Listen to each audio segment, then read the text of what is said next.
Bismillahirrahmanirrahim. Assalamualaikum warahmatullahi wabarakatuh. Selamat pagi semuanya. Salam sejahtera, salam sehat untuk kita semua. Baik, rekan-rekan. Hari ini Pikon terakhir ya. Berarti saya jelaskan dulu materi yang tertinggal ya.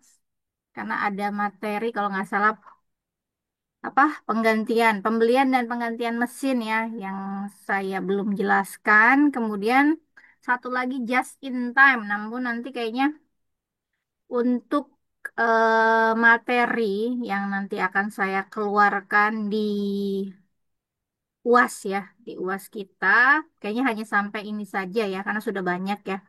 Kebijakan pembelian dan penggantian mesin. Baik, saya mulai dulu.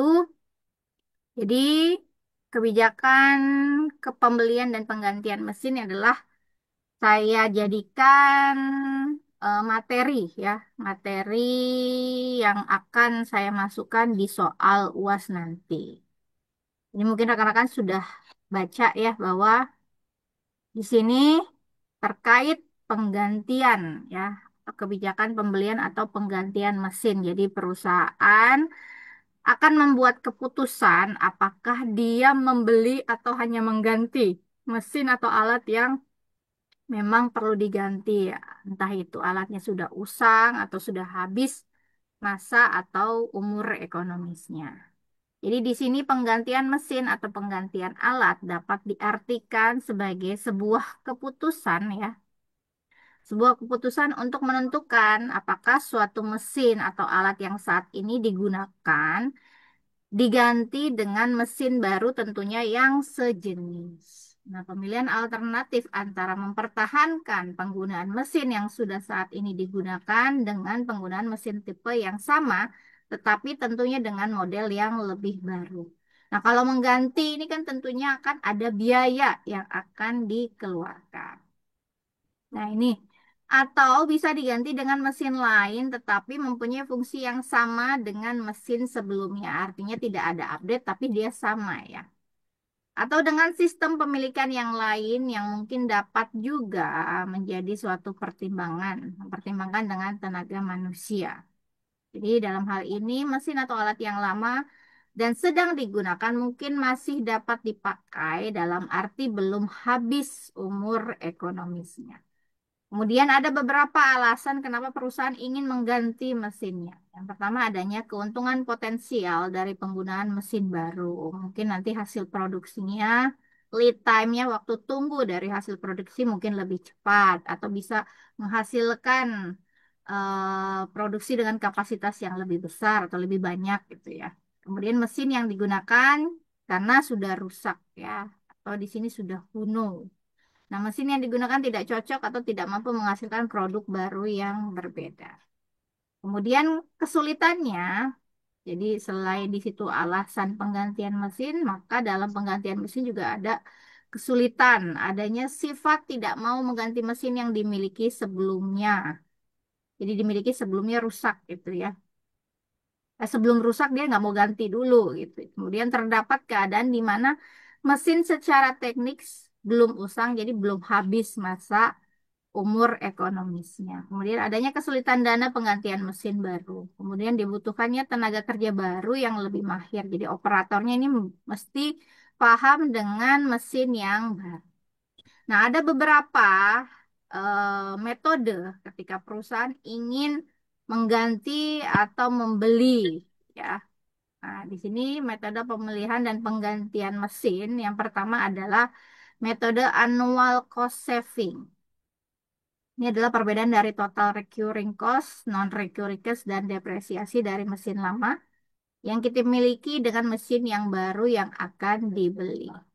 Atau antara mesin yang satu dengan mesin yang lain yang akan kita beli.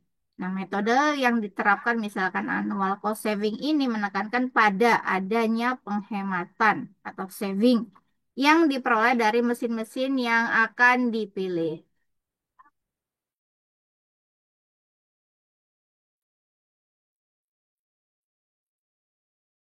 Kemudian yang kedua adalah total life average. Di dalam metode ini semua biaya per tahun dibandingkan, termasuk semua biaya-biaya untuk memiliki mesin tersebut dan taksiran semua biaya-biaya operasi.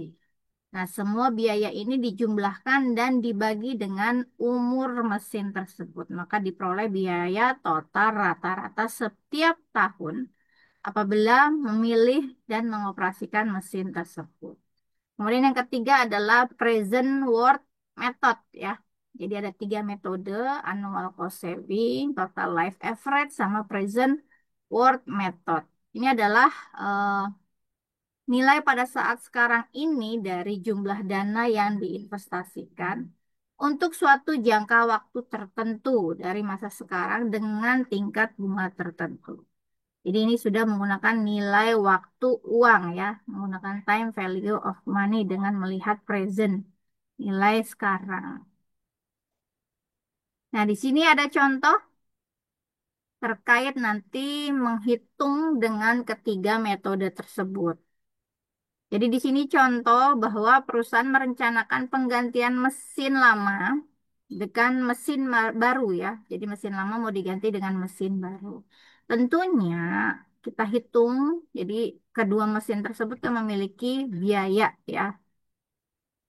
Nah, di sini ada mesin lama dan mesin baru. Ada upah langsung, upah tidak langsung, biaya pemeliharaan, biaya listrik. Nah, ini disebut total biaya operasional. Kemudian ada bunganya, kemudian nilai sisa dan umur ekonomis, serta harga mesin ketika dibeli atau ini harga perolehan mesinnya. Yang mesin lama 2 juta, mesin baru 5 juta. Nah, di sini Anda sebagai manajer operasional perusahaan diminta untuk memilih apakah sebaiknya perusahaan mengganti atau tidak dengan ketiga alternatif. Jadi ini ada tiga metode yang akan kita gunakan untuk menghitung apakah sebaiknya mengganti atau tidak. Ya. Nah ini yang pertama menggunakan annual cost saving method, yang kedua total life average method, dan present worth method. Sudah ada di sini cara atau langkah-langkah ketika kita mau menghitung. Yang pertama menggunakan ACSA atau Annual Cost Saving ya approach. Jadi ini sebetulnya metode atau pendekatan. Jadi Annual Cost Saving Approach atau metode ini adalah melihat seberapa besar biaya yang bisa dihemat ya. Nah, dalam menghitung ACSA atau Annual Cost Saving Approach ini, nanti kita perlu melihat CRP-nya. Jadi Capital Recovery Period. Melihat kapan investasi akan kembali. Jadi kalau kita cari annual cost saving, kita harus tentukan dulu biaya bunga dan biaya depresiasinya. Ingat ya, eh, sudah pernah mendapat bagaimana cara menghitung biaya depresiasi. Jadi nilai perolehan awal dikurangi nilai sisa dibagi umur ekonomis itu kalau di pengantar akuntansi itu ada. Kemudian tentukan biaya total per tahun. Baru dihitung ACSA-nya. Biaya total mesin lama dikurang dengan biaya total mesin baru. Kemudian cari CRP. Harga mesin baru dikurangi harga mesin lama dibagi ACSA ditambah depresiasi dari mesin baru.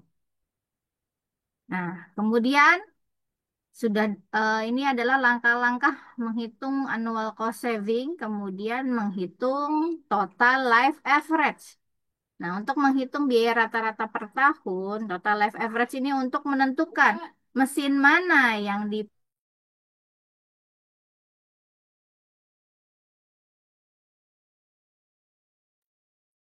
Jadi, total life average ini untuk menentukan mesin mana yang dipilih, ya.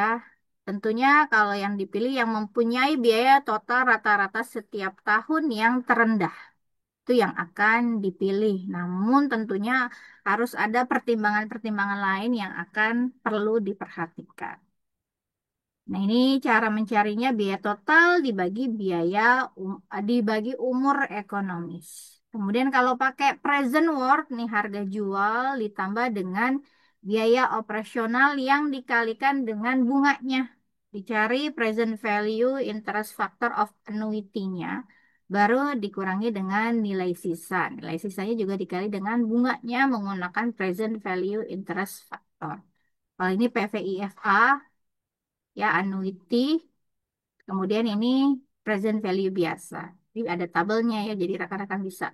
Nanti kalau ada apa soal menggunakan ini, menghitung nilai sekarang atau present worth, bisa di-download tabelnya. Ya. Nah, present worth ini adalah melihat mesin yang akan dipilih, gitu ya. Mesin yang mempunyai nilai biaya pada saat sekarang atau saat ini paling rendah, ya. Nah, ini jawaban dari soal tadi. Kita menghitung dulu annual cost saving. Kita hitung bunganya dulu masing-masing untuk mesin lama dan mesin baru. Kemudian menghitung depresiasi mesin lama dan depresiasi mesin baru. Jadi kalau annual cost saving, hitung dulu bunganya masing-masing mesin, kemudian depresiasi. Baru nanti ketemu nih ACSA-nya, biaya total mesin lama dikurangi dengan biaya total mesin baru. Mesin lamanya di sini 620 dikurangi 460.000. Maka dari hasil ini kita bisa menyimpan atau saving cost. Jadi 160.000. Apakah akan mendorong atau mempengaruhi kita untuk membeli mesin baru? Ya, jadi kalau kita mau membeli mesin baru, tentunya kita akan saving 160.000. Karena ini biaya total mesin lama kan 620, karena tentunya ada biaya pemeliharaan yang lebih besar. Kalau mesin baru kan maintenance-nya mungkin lebih murah daripada mesin yang lama. Jadi akan ada penghematan biaya. Kemudian diminta menghitung CRP-nya, ya, melihat kapan investasi itu akan kembali gitu ya, ketika kita sudah membeli mesin yang baru. Jadi kita cari CRP-nya, harga mesin baru dikurangi harga mesin lama, dibagi hasil dari ACSA ditambah depresiasi mesin baru. Nah, hasilnya 4,5 tahun. Yang berarti ketika kita membeli mesin baru, maka investasi yang kita lakukan untuk memperoleh mesin baru itu akan kembali lagi gitu ya. Melihat kapan investasi kembali yaitu 4,5 tahun. Jadi 4,5 tahun yang berarti investasi baru akan kembali seperti payback period ya. Modal yang kita keluarkan akan kembali selama 4,5 tahun. Kemudian melihat mesin mana yang mempunyai biaya total rata-rata. Yang rendah tentu yang akan kita pilih. Nah, kalau dari total life average kita lihat TLA dari mesin lama kan 310. Sedangkan TLA mesin baru 57.500. Yang dipilih yang lebih rendah, maka kita pilih adalah membeli atau mengganti dengan mesin baru. Nah, kemudian menghitung nilai present worth. Nah, kita lihat dari metode present worth. Kalau tadi kita pakai annual cost saving kan kita mau mengganti ya dengan mesin baru karena kan ada penghematan. Kemudian menggunakan biaya rata-rata juga yang dipilih mesin baru. Nah, ketika kita menghitung dengan metode present worth, yaitu kita melihat mesin yang mempunyai nilai biaya pada saat sekarang itu paling rendah.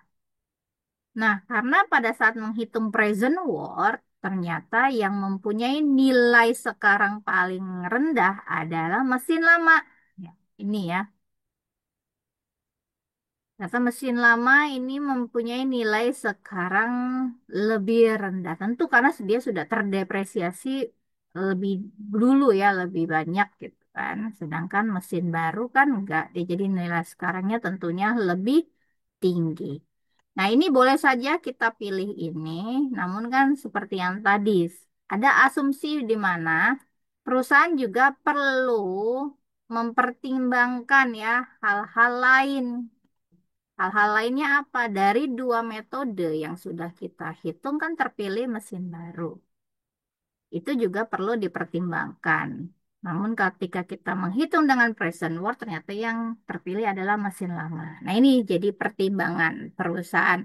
Apakah tetap melihat hasil dari present worth atau mempertimbangkan hasil dari dua metode sebelum? Itu ya rekan-rekan. Jadi ketiga metode ini bisa digunakan sebagai alat pengambilan keputusan perusahaan ketika perusahaan ingin mengganti mesin atau alat. Oke, sampai sini ada pertanyaan nggak rekan-rekan? Pak Wayan bisa dimengerti ya Pak? Bisa, Bu. Ya, Saya Bu, yang lanjut. kayak Lanjut. yang lain bisa ya? Oke, kalau begitu gini rekan-rekan, jadi materi ini adalah materi terakhir yang just in time. Saya, walaupun sudah saya share, namun tidak akan saya masukkan ke apa namanya UAS ya, karena sudah cukup banyak ya, banyak materi yang memang rekan-rekan apa namanya sudah terima.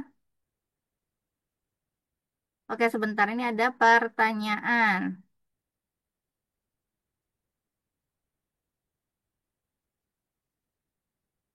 Coba Mbak Putri ada di sini?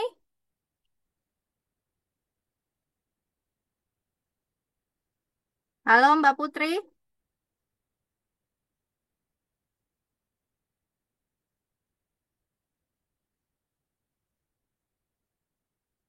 mungkin nanti Mbak Putri bisa japri saya ya terkait kendala ini ya. Coba nanti di WA langsung ke saya, nanti saya cek ya. Oke, saya lanjut dulu. Kita masuk ke kisi-kisi. Nah, ini kisi-kisi juga sudah saya share ya rekan-rekan. Jadi terkait UAS, ujian akhir semester. Jadi rekan-rekan sudah tahu ya, jadi mulai hari Senin itu kita sudah memasuki pekan ujian akhir semester. Nah, biasanya dilaksanakan kan 2 minggu. Nah, ini adalah tanggal pelaksanaannya, 14 sampai 27. Nah, rekan-rekan, saya juga setiap pokoknya kalau UAS nih saya mau infokan bahwa usahakan disubmit pada jadwal yang sudah sesuai. Karena kan kalau UAS itu berdekatan dengan pengisian KRS. Betul ya? Jadi kalau misalkan sudah lewat, biasanya gini, 14 sampai 27. Nah, dari 27 itu dosen diberikan waktu seminggu untuk menginput nilai. Nah, ketika menginput nilai, misalkan ada rekan-rekan yang ternyata UASnya terkunci atau filenya broken, saya nggak bisa buka. Nah, saya beri feedback di saat itu. Namun rekan-rekan nggak baca, menghubungi saya ketika input nilai sudah ditutup. Nah, itu yang sulit tuh saya. Karena buka tutup nilai, mahasiswa yang mau mengisi KRS itu akan terganggu. Ketika nilainya terbuka, maka dia nggak bisa isi KRS. Karena apa? Nilainya nggak keluar. Gitu ya. Tuh banyak sekali tuh semester kemarin kayak gitu. Jadi bukan tutup nilai, akhirnya BAA digeruduk sama mahasiswa. Jadi BAA komplain saya di WA terus sama mahasiswa katanya. Karena kok nilainya hilang lagi, mau ngisi KRS nggak bisa. Nah itulah ya. Jadi saya minta rekan-rekan khususnya di mata kuliah saya ya, semua mata kuliah saya deh. Mohon pastikan bahwa disubmit apa dalam waktu yang sudah ditentukan. Kemudian pastikan filenya itu bisa dibuka ya. Karena saya punya 15 kelas, jadi kemungkinan ada yang saya kasih feedback, ada yang saya lewati. Tapi kalau yang nggak bisa dibuka, biasanya saya kasih feedback tuh. Nilainya pasti kecil gitu. Atau saya kasih nilai nol. Segera hubungi saya. Jadi dicek-cek terus tuh. Selama 2 minggu UAS, kemudian seminggu setelah UAS. Terus dicek secara berkala. Gitu ya rekan-rekan ya. Saya minta nih kerja sama rekan-rekan. Kemudian UAS individual ya. Wawayan individual, Individual, Bu. individual. Yang lain Individual, Bu. individual. Mereka juga minta. Oke, yang lain semua individual ya. Individual, Oke, Bu. berarti setuju ya. Ujian akhir nanti akan saya buat sifatnya secara individual. Nah, batas pengumpulan jawaban UAS sesuai dengan batas waktu yang ditentukan. Kemudian saya berlakukan yang baru ya. Sekarang yang terlambat pokoknya nilai maksimal hanya mendapat 70. Jadi kalau benar semua 70 ya. Kalau ada yang salah berarti di bawah itu. Gitu ya sekarang ya. Jadi ini bikin rekan-rekan jadi motivasi nih. Jangan sampai terlambat. Oke. Ini paham ya semua ya? Ya, oke. Paham, Bu. Sekarang kemudian di sini adalah mungkin ada kendala-kendala ya yang akan saya apa ACC kalau misalkan jelas gitu ya kendalanya. Jadi kalau mahasiswa memiliki kendala akses ataupun sakit gitu ya pada saat pelaksanaan UAS, mohon diberitahukan ke saya atau misalkan langsung ke Kaprodi pun boleh dengan adanya bukti misalkan ada dinas nih keluar kota atau keluar negeri gitu dalam masa apa namanya ujian akhir semester. Nah itu dilampirkan sehingga kan rekan-rekan nggak cuma di kelas saya kan, di kelas lain juga. Jadi diinfokan langsung ke Kaprodi. Nanti Kaprodi yang akan share ke para dosen pengampu. Jadi kita dikasih waktu nih dosen ini dikasih waktu untuk input nilai. Kemudian bagaimana yang cuma lupa, Bu? Gitu. Nah, kalau yang udah lewat input nilai ya, ini saya nggak akan tolerir ya. Jadi nggak akan saya berikan. Jadi tidak ada pelaksanaan susulan bagi mahasiswa yang tidak ada masalah atau kendala. Apalagi yang tidak melaporkan ya. Kemudian satu lagi, wajib menggunakan lembar jawaban resmi Unsia. Karena setiap ujian UTS itu kan saya kasih ya lembar jawabannya. Oke, gitu ya rekan-rekan. Nah, kemudian seharusnya kan kita ini ya, apa dari kemarin sudah menerapkan OBE. Jadi mahasiswa itu memiliki luaran. Nah, biasanya kan dosen-dosen pakai video ya. Nah, mungkin untuk ujian eh, akhir semester ini akan salah satu ya, mungkin di ini enggak ya. Jadi just in time enggak. Jadi ada tiga materi, strategi layout, kemudian perencanaan kapasitas, dan kebijakan pembelian dan penggantian mesin. Nah, ketiga ini akan keluar, namun salah satu akan saya minta berupa kayak studi kasus ya. Nanti rekan-rekan studi kasusnya dikerjakan dalam bentuk video, gitu ya, paham ya?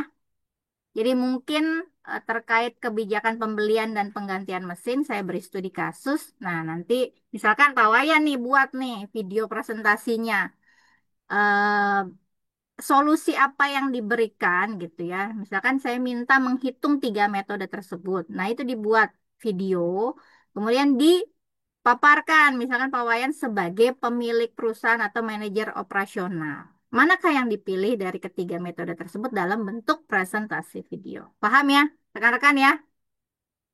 Jadi yang Ya. duanya ini dikerjakan seperti biasa, nah salah satunya pakai video. Jadi nanti yang dikumpulkan adalah jawaban, kemudian sama link videonya.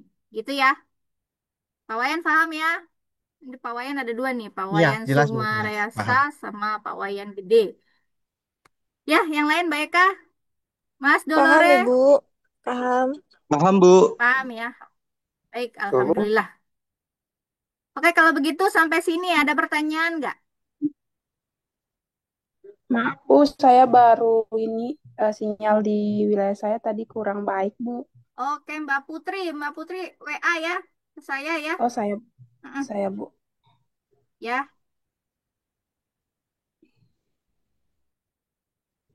oke, jadi WA ke saya ini saya ini deh.